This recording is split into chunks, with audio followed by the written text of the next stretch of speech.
안녕하세요. 갈수록 성적이 오르는 초등공부법 유현경입니다. 네, 오늘은 이 지난 시간에 이어서 말하기, 발표에 대해서 같이 이야기 나눠보도록 할 건데요.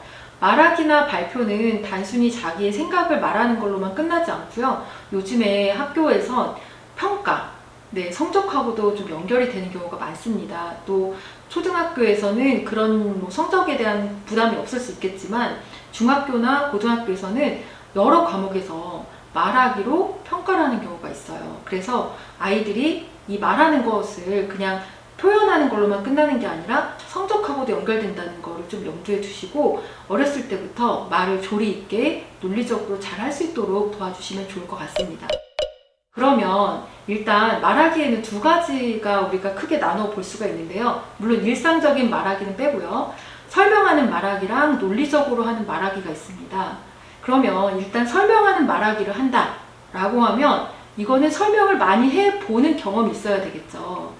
그래서 저는 아이가 오늘 학교에서 있었던 일이라던가 자기가 평상시에 생각했던 거, 또 자기가 뭔가 보고 온 거, 이런 것들을 말할 때 아이가 이야기하면 중간에 엄마가 말을 끊지 않았으면 좋겠어요. 근데 아이들의 이야기를 가만히 듣다 보면 항상 재미있는 건 아니고요. 또 제가 별로 관심 없는 이야기 할 때도 참 많거든요. 또 얘기 이렇게 하다 보면 언제까지 저 얘기를 할 건가 싶을 때도 있는데 아이에게는 지금 그게 굉장히 중요한 말하기의 순간이거든요. 그럴 때 말 잘 듣다가 근데 숙제는 했니? 이렇게 말을 끊는 게 아니라 아이가 본인의 표현을 충분히 하고 자기의 설명을 할 수 있도록 좀 기다려주는 그런 엄마의 인내심이 필요할 것 같습니다. 그다음 두 번째는 또 설명하는 말하기를 할 때 그냥 일상생활에 대한 설명하는 말하기 말고 어떤 자기가 배운 거라던가 또는 모르는 거나 이런 것들을 표현할 수 있도록 도와주시는 게 좋은데요. 예를 들자면 아이가 공부하다가 수학 문제를 물어보거나 아니면 엄마한테 엄마 이 부분 뭐예요? 라고 물어볼 수가 있겠죠.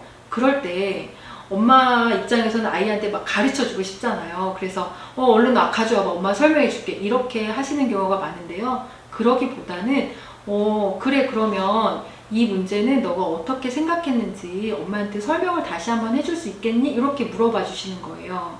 실제로 제가 학교에 있을 때도 아이들이 굉장히 질문을 많이 해요. 문제 풀다가 또는 공부하다가 책을 가지고 올 때가 많은데 저는 그때 아이들한테 알았어, 선생님 설명해 줄게 하고 막 설명을 한 게 아니라 그래, 그러면 너가 이 문제를 어떻게 생각했는지 선생님한테 네 생각한 과정을 쭉 얘기해봐라, 이렇게 얘기를 하면 되게 재밌는 게 아이들이 저한테 질문하러 왔잖아요.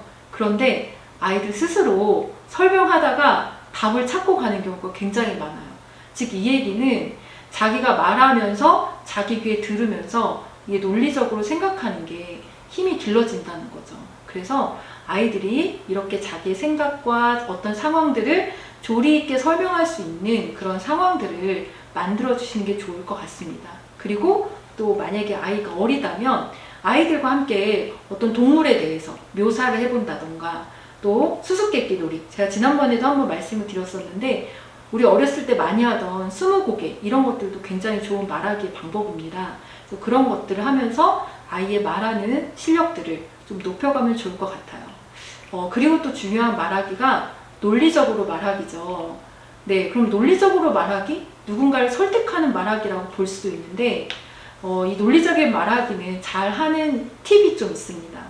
우리가 누군가를 설득할 때 논리적으로 말할 때 먼저 두 갈식으로 할 것인가, 그러니까 먼저 내가 내 주장을 먼저 말할 것인가 아니면 마지막에 마무리를 할 것인가, 이 고민을 할 때가 있어요. 그럴 때 일단은 내 주장을 먼저 두 갈식으로 하고 마지막에 한번 정리하는 그런 식의 말하기를 해보는 것도 굉장히 좋습니다.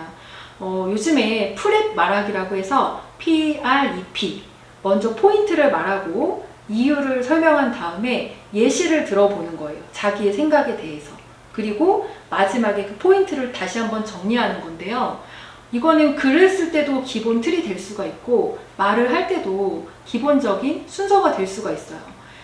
그래서 이제 이 영상을 보시고 아이들한테 그러면 프랩 말하기를 한번 연습을 시켜야겠다 라고 생각하시기보다는 저는 엄마가 먼저 아이들과 함께 이런 말하기 습관을 갖는 것도 좋을 것 같아요. 그래서 약간 어려울 수도 있지만 좀 참을성이 필요하긴 합니다. 엄마 스스로. 자, 아이한테 어떤 하고 싶은 말이 있어요. 나의 주장을 말하는 거잖아요. 그럴 때 이렇게 말씀하시는 거예요. 엄마는 이 상황에 네가 이렇게 하면 좋겠다고 생각해. 왜냐하면 이러이러하기 때문이야. 한번 예를 들어볼까? 이렇다면 어떻겠니? 그래서 엄마는 네가 이랬으면 좋겠어. 자, 쉬운 일은 아니겠지만 이렇게 4단계를 의식적으로 어머님도 평상시에 말씀을 해보시는 거예요.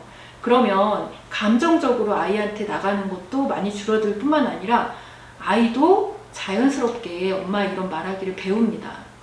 사실 저도 집에서 매일은 아니지만 아이와 정말 중요한 얘기를 할 때 이런 말하기를 많이 사용을 했거든요. 그런데 아이가 글 쓴 노트를 봤는데 이렇게 많이 얘기하고 있더라고요. 나는 이렇게 생각한다. 왜냐하면 이러이러하기 때문이다. 예를 들어 이런 게 있다. 그래서 나는 이렇게 생각한다. 그래서 제가 억지로 자 4단계로 말해라. 프랩이라는 게 있다. 이게 논리적인 거야 라고 말을 하지 않았는데 아이가 집에서 생활 언어를 통해서 자연스럽게 배우는 걸 볼 수 있었습니다. 자, 그래서 우리 말하기라고 하는 거는 어떤 용기를 주는 행동이다라고 보셔도 돼요. 우리 실제로 평상시에 TV를 보거나 또는 어떤 선거철이나 이럴 때도 보면 와, 저 사람 말 엄청 잘한다.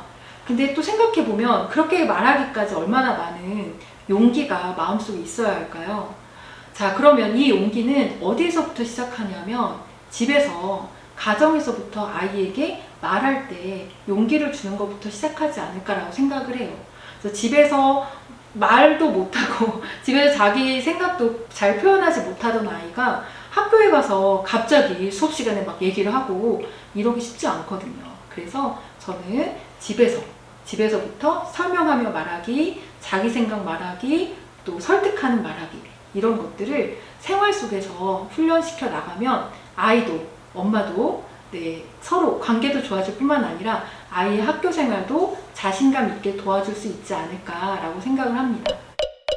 지난번과 이번에 이어서 이렇게 말하기에 대해서 이야기를 좀 나눠봤는데요. 우리가 이게 하루아침에 되는 것들은 없다라는 거 잊지 마시고 집에서부터 차근차근 한번 실천해 보시면 어떨까 합니다.